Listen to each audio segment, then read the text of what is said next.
Hablemos de la entrevista que le hizo Alejandro Riaño, el actor de extrema izquierda que personifica a Juan Piz González, a Gustavo Petro el 1 de mayo. Sí, el 1 de mayo, porque todo tenía una clara intención. Se hizo el miércoles, pero la publicaron el 1 de mayo. Después de que Gustavo Petro amenazara al presidente del Congreso de la República, calumniara e injuriara a Miguel Ángel Pinto, el senador de la Comisión Séptima del Senado, y atacara a otros congresistas precisamente porque no quieren aprobarle su reforma laboral, su reforma a la salud y porque están anunciando abiertamente que se opondrán a la consulta popular. Pero el tema no es ese. El tema es por qué razón la entrevista con Juan Piz González. Y muchos de ustedes dirán, quedó en evidencia, lo dejó contra la espada y la pared, era lo que hacía falta.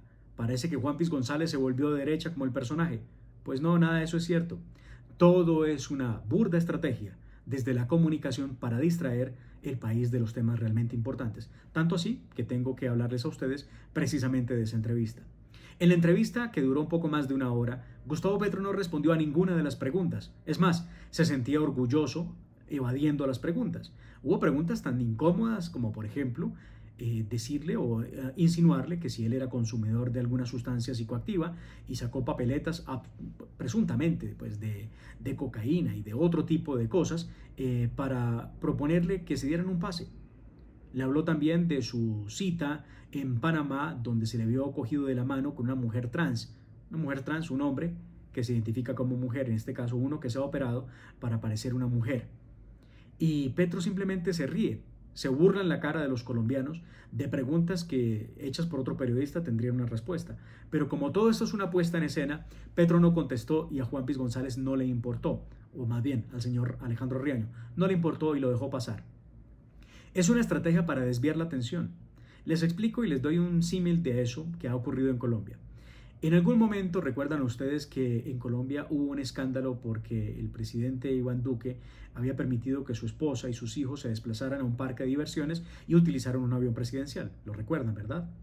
Pues aunque no había otro remedio porque se trata de la familia presidencial y si ustedes se dan cuenta, la familia de Petro no viaja en aviones particulares o comerciales, sino que viajan en el avión presidencial o aviones de la Fuerza Aérea, pues aunque no había otro remedio, fue un escándalo y se lo hicieron ellos, los que hoy están en el poder, hacen uso de los mismos mecanismos, pero hoy sí nadie los critica.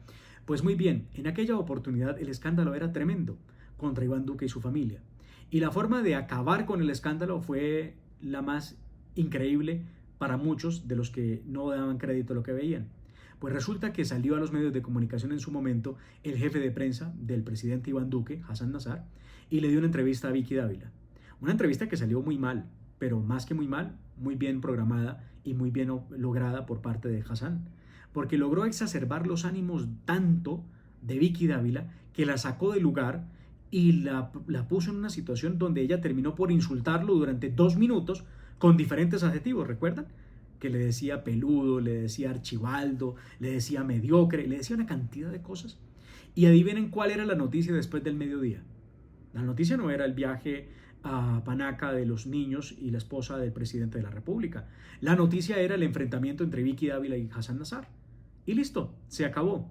Así ocurrió. La noticia al otro día en Colombia del 1 de mayo no era por qué Petro empuñó la espada de Bolívar, por qué amenazó el Congreso de la República, por qué dijo lo que dijo y por qué inclusive insinuó que él se amarraría a una silla para quedarse en el poder después del 2026. No, esa no fue la noticia. La noticia fue la entrevista que le hizo el señor Riaño a él para burlarse del país frente a los temas más importantes.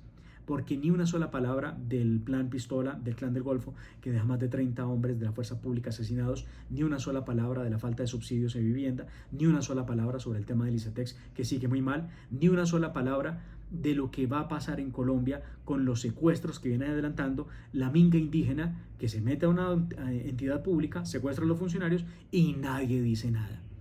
Simplemente era una estrategia.